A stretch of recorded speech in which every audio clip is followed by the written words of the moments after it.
presença de todos na nossa casa de estudo, de reflexão e de oração, que é esse nosso centro espírita, esse lugar em que nós praticamos não só a religião, mas a filosofia e o estudo das palavras de Cristo, principalmente, além de toda a literatura espírita que nos traz as reflexões sobre essas mensagens do Cristo.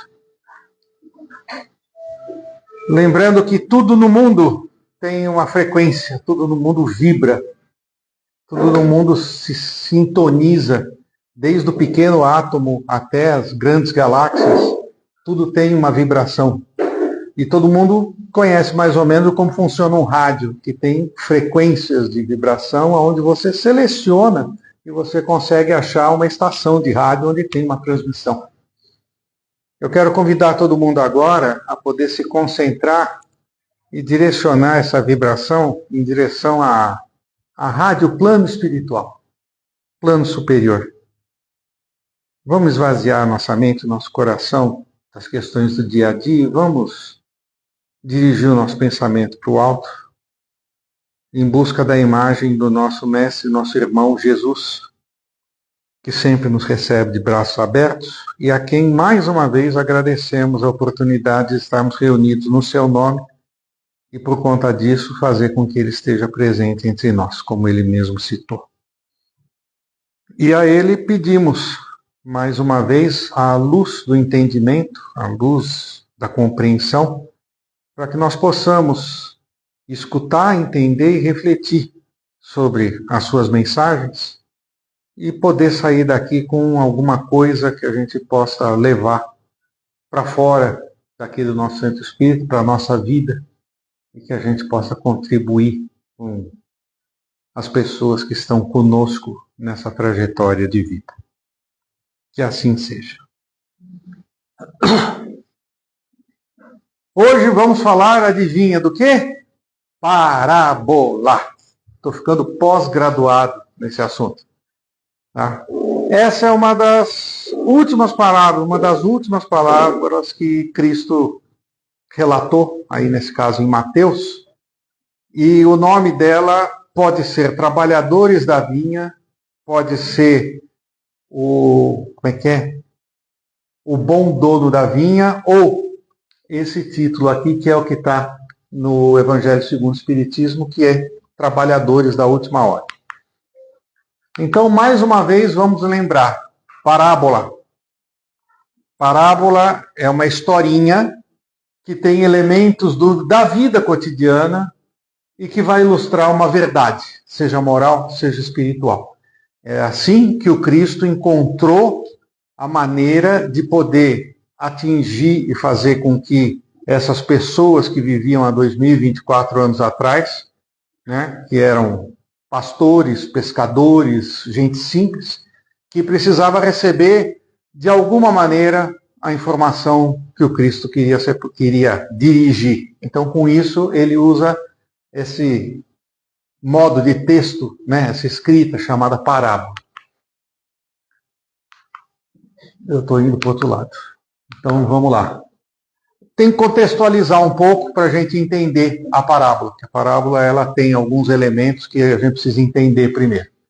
Então, todo mundo está vendo. São trabalhadores de uma vinha, né? A vinha é a plantação de uva, que é muito comum, né? Um dos elementos muito comuns na Bíblia, junto com a figueira, junto com o peixe, junto com o rebanho. São figuras muito importantes e muito frequentes na Bíblia, né, nos Evangelhos. E a vinha, vocês vão entender, até tem uma força maior dentro do Espiritismo, onde se utiliza essa imagem para poder transmitir alguma coisa, e eu vou detalhar isso mais adiante. Mas vamos lá, contextualizando. Primeira coisa, denário. Eu queria pesquisar, não consegui, mas eu acho que é desta palavra que vem a palavra dinheiro. Né? O que é o denário? Essa moeda aqui. Tá? É uma moeda de prata romana, o peso é de aproximadamente 4 gramas e o valor dela representava o salário de um dia de um trabalhador. Então o trabalhador trabalhava, tome lá seu denário. Tá? Essa é a referência financeira, comercial, vamos dizer assim, da época. Tá? Hora intermédia.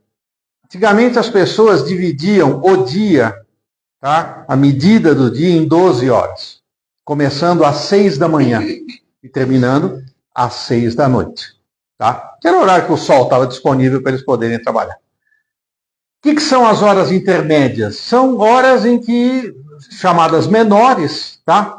Mas que tem uma proposta de ser uma hora de oração, por mais simples e breve que seja. Em cima disso tem, por exemplo, o exercício que os muçulmanos têm de fazer diversas orações durante o dia. Tem também a questão dessas horas. Né? A palavra dinheiro vem do latim denarius. Pronto. Nome dado a uma antiga moeda romana. Meu Google está aqui para confirmar que dinheiro e denário é a mesma coisa. Então, assim, as horas intermédias, eles falam assim, a hora terça, que é 9 horas da manhã, porque a manhã deles começa às 6 da manhã. A hora terça é às 9. A hora sexta é o meio-dia. A hora nona é às 3 da tarde. E aí por diante. E daí tem, dentro desse exercício, dentro desse texto, a 1/10 hora. Um décimo. O que é? 1/10 está aqui.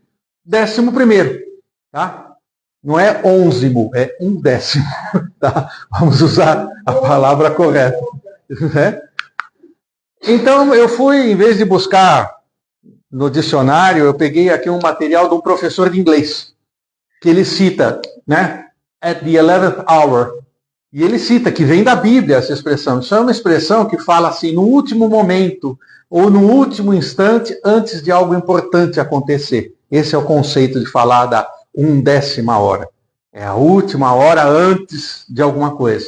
E ele cita aqui que trabalhadores chegaram na 11ª hora, 1 hora antes do trabalho acabar, e ainda recebem o mesmo que suaram no campo desde o começo. E é isso que nós vamos ler agora. Mateus, capítulo 20, versículos de 1 a 16. Vamos lá, então. Disse Jesus, com efeito, o reino dos céus é semelhante a um pai de família, que saiu ao romper da manhã, 6 horas, a fim de contratar operários para a sua vinha. Ajustou com eles 1 denário por dia e enviou-os para a sua vinha.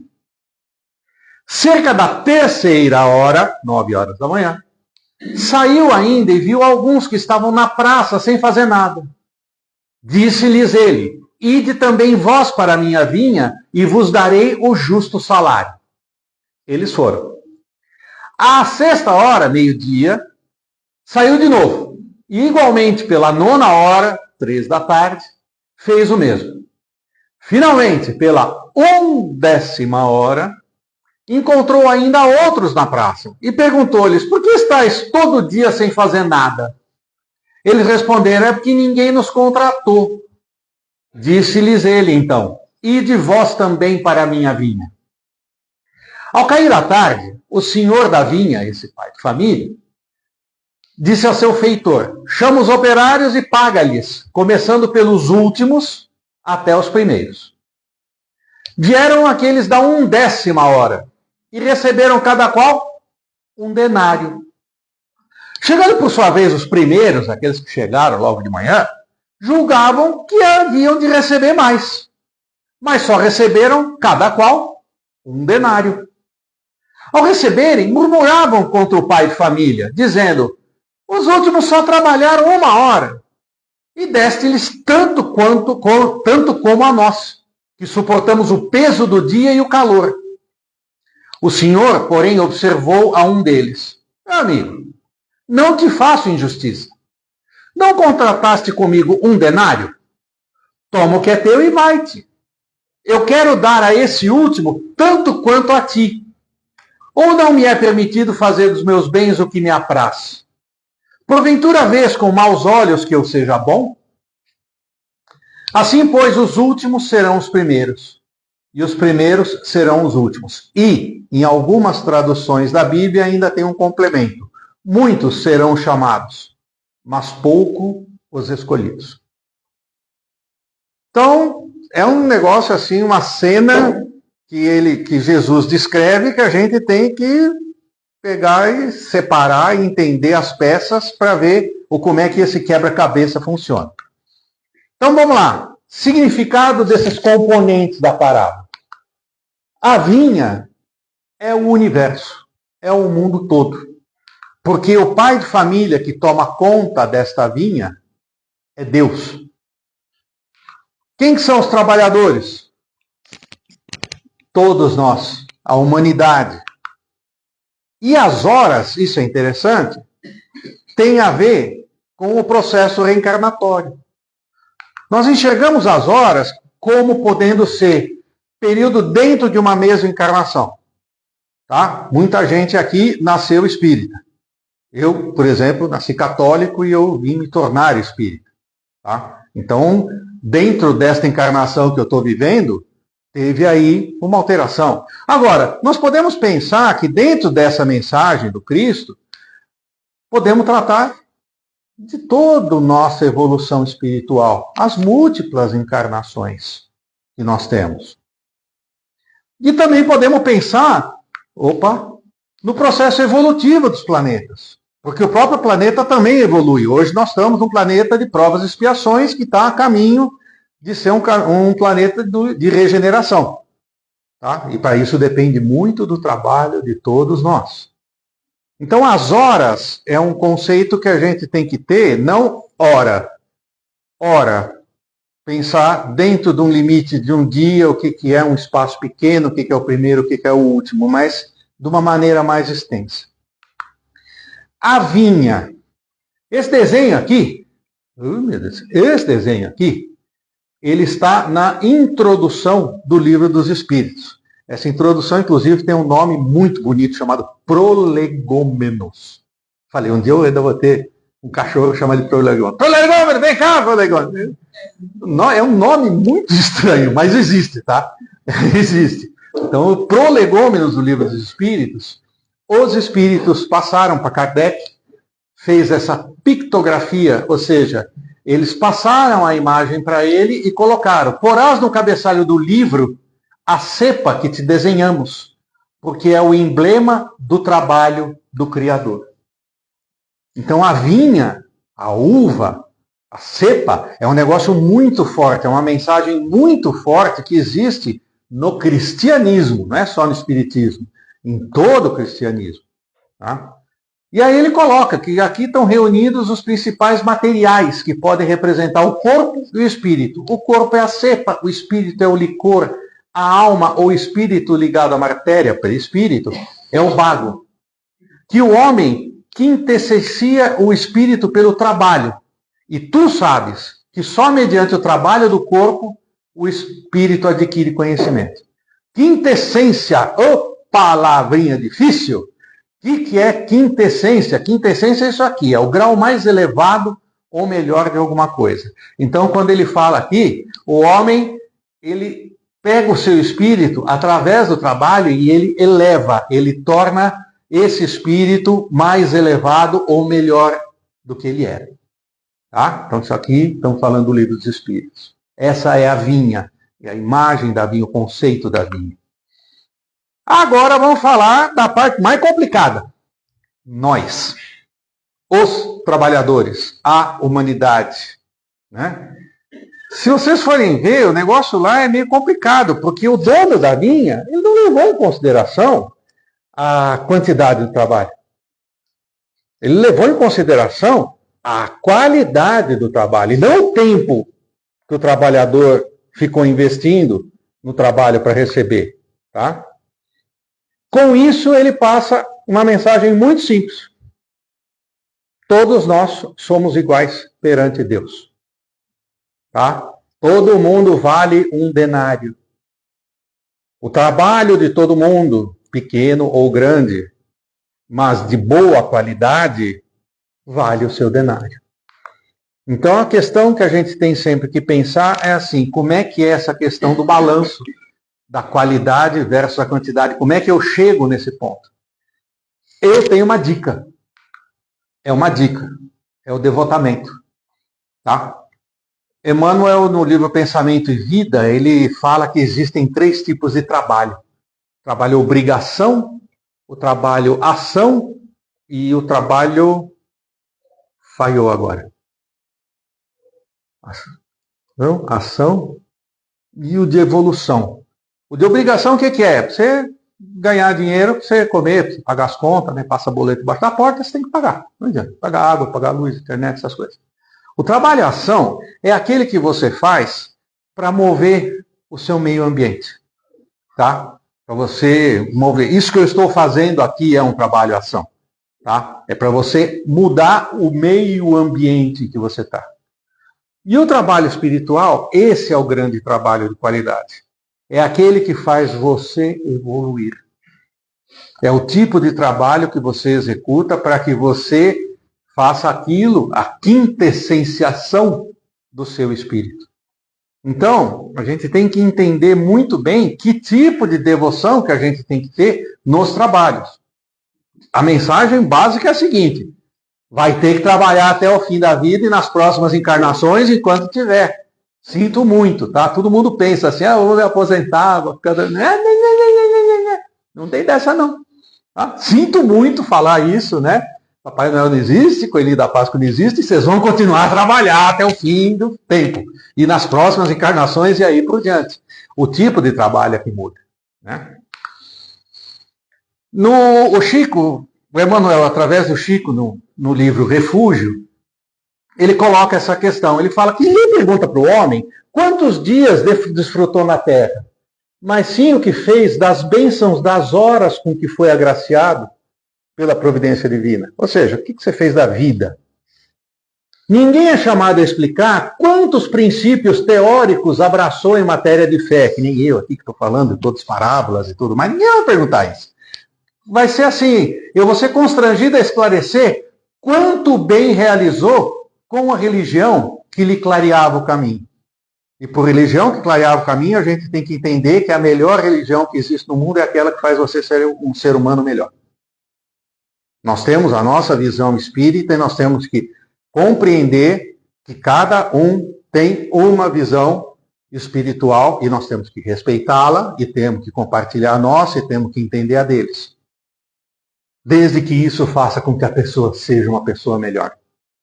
E que não vá pegar em armas para fazer uma guerra em nome de Deus, como se Deus precisasse de alguém para defender ele. Ele só criou todos os planetas, todo o universo, tudo, e ele precisa que você vá lá pegar uma arma. Desculpa. Né? Isso daí não é uma questão de religião. Isso é outra coisa. Então o que ele cita aqui, que repara o que fazer do tempo e dos recursos que o céu te confiou. É essa questão da gente entender o devotamento que nós precisamos. Kardec, em O Céu e o Inferno, tá? Ele também cita essa questão. Todo mundo tem missões. Cada um de nós, espíritos, temos nossas missões. Podendo afirmar que cada encarnado, nós, tem a sua. Isso é, deveres a preencher a bem dos seus semelhantes.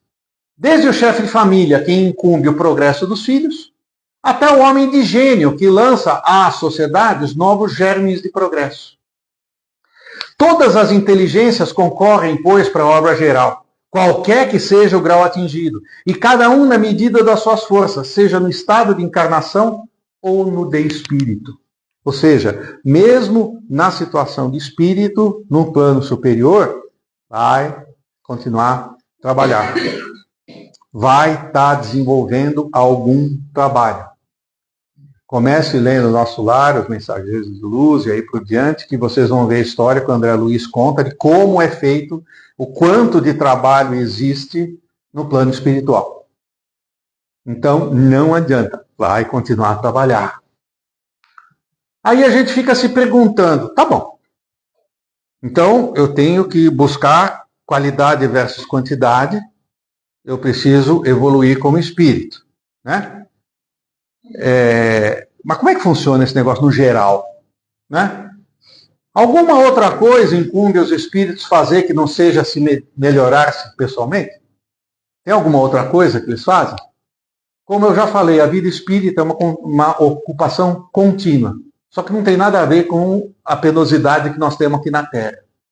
Não tem fadiga corporal, não tem as angústias das necessidades materialistas que nós temos aqui nesse planeta, tá? Mas a vida espírita é contínua. Então, assim, também desempenha função útil no universo os espíritos inferiores e imperfeitos? O que esses caras estão fazendo aqui? Se nós estamos procurando todo mundo evolução, querendo fazer esse planeta subir da série B para a série A, ir para a regeneração, né? Todos têm dever a cumprir. Tá? E ele cita aqui o exemplo. Para construir edifício, desde o último servente de pedreiro como arquiteto, eles estão envolvidos na obra, para que isso aconteça. Tem atribuições especiais cada espírito? Então aí a gente começa. Então, se tem que ter esses espíritos inferiores, o que é atribuição? O que ele coloca aqui, que tal espírito cumpre hoje nesse mundo o seu destino. Tal outro cumprirá ou já cumpriu o seu em época diversa, na terra, na água, no ar, etc. Ou seja, existe um destino, existe algo que foi traçado. Nós, quando vamos encarnar, nós vamos aqui com um plano. Esse plano, ele ocorre 100% do que a gente planejou? Não existe. Eu sou gerente de projeto certificado internacionalmente. Eu afirmo para vocês, não existe projeto, tá, que consiga terminar na data com a completude toda. Eu, por exemplo, gerenciei o único projeto que não teve data, não teve condição de mudar a data final, que foi o bug do milênio. Nós até mandamos uma carta para o Papa pedindo para ele dar um jeitinho no calendário gregoriano, mas ele não aceitou. Tá? Todo mundo conseguiu fazer tudo? Não. Não. Então o que é essa questão de destino? Como é que funciona isso? Livre arbítrio. Ou seja, você vem aqui com uma direção. Você vem aqui com um destino.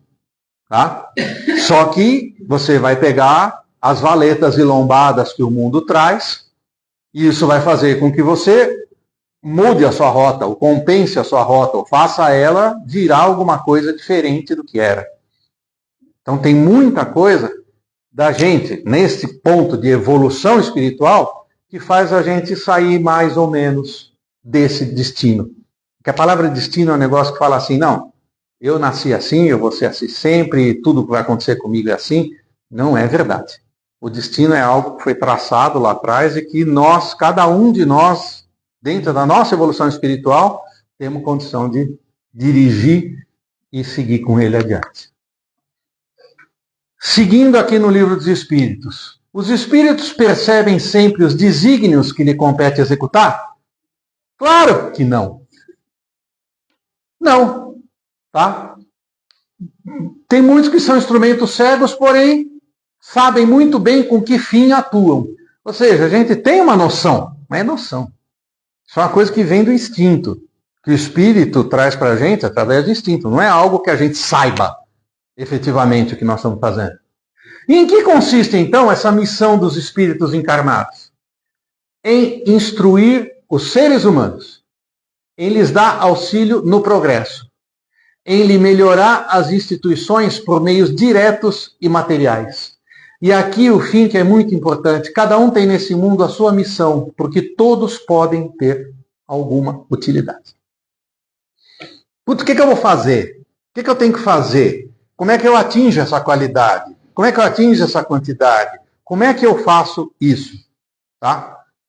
Aí vem um conceito que todo mundo pergunta. Né? Opa, perdão. Como é que é o chamamento divino? Como é que a gente sabe o que Deus quer da gente? É simples, você abre a caixa postal, vai estar lá um e-mail, deus@planoespiritual.com, né? Ou senão você pega o seu celular e vai estar lá o número, né? Mais 11 2 3 4 5 6, Deus, falando, rapaz, seguinte, hoje você vai fazer isso, tá? Porque você precisa evoluir espiritualmente, então você precisa pegar e fazer isso. Simples, né? Claro que não é assim. Seria muito fácil se fosse. Citado em Lucas, disse ao seu servo, sai depressa pelas ruas e bairros da cidade e traze aqui os pobres, os aleijados, mancos e cegos. É uma das parábolas, a do grande banquete, que está em Lucas. E aí a gente pergunta, quem que são os aleijados? Quem são os mancos? Quem são os cegos que ainda não chegaram para essa grande festa? A gente não tem espelho, mas eu vou apontar.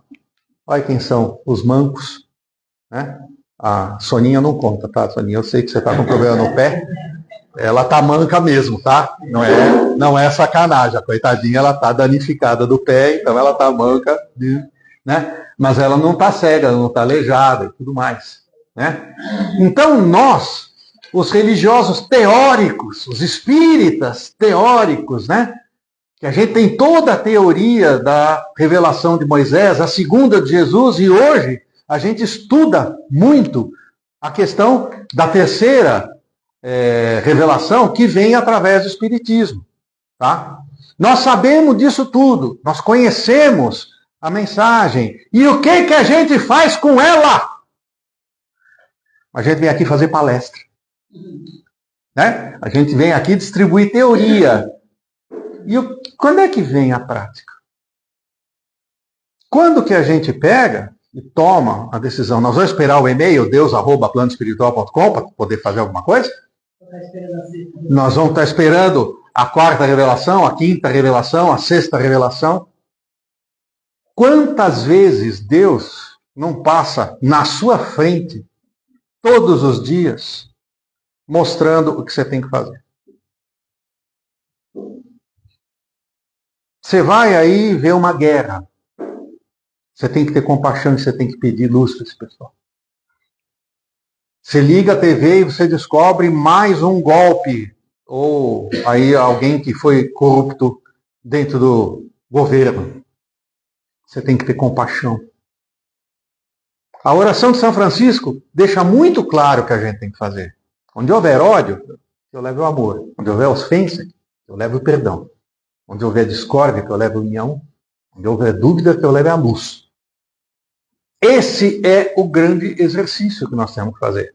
Deixar de defender ou de fazer as coisas baseado nos nossos defeitos, baseado nas questões negativas. Temos que ser o contraponto. Essa é a mensagem que Deus está passando aqui todo dia. Você olha pela janela do carro, você vê mensagens, você vê informações, você vê questões. Você está em casa lendo um jornal ou vendo uma TV. Todos os momentos você tem uma mensagem de Deus na sua frente. Passando um recado para você. Pelo menos parar e pensar. Para daí você ver a hora de aplicar em nós todo esse cabedal de conhecimento. Não adianta. Quando que nós vamos nos espiritualizar? O espiritualizar não está aqui de simplesmente falar, eu sou iluminado. Eu sei, né? Eu li todos os 5 livros do Kardec, eu leio outras obras, eu tenho essa luz. Você tem informação para fazer ação. Aquele trabalho-ação que Emmanuel cita no livro Pensamento e Vida. E você? O que você está fazendo no sentido de você evoluir espiritualmente? Comecei essa palestra falando da vibração. É sintonizar na estação certa. É ver o que está passando na sua frente e entender, ou pelo menos tentar captar, essas mensagens que Deus coloca no nosso dia a dia.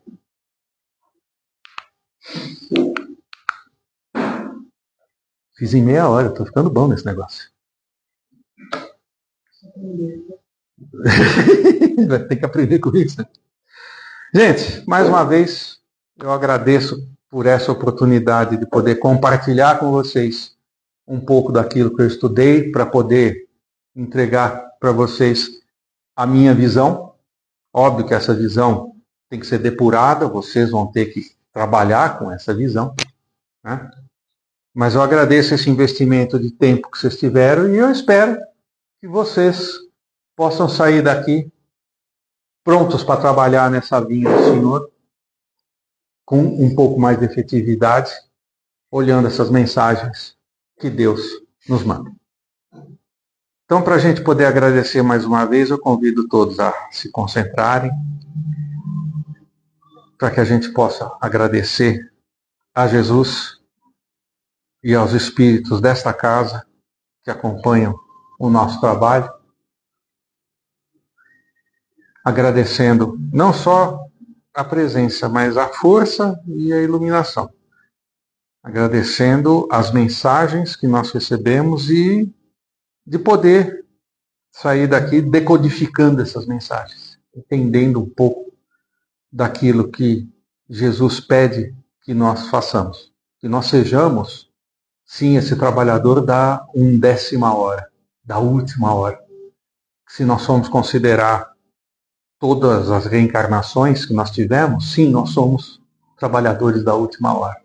Nós estamos agora nessa encarnação como espíritas com essa mensagem da revelação. Que assim seja. Aí você para.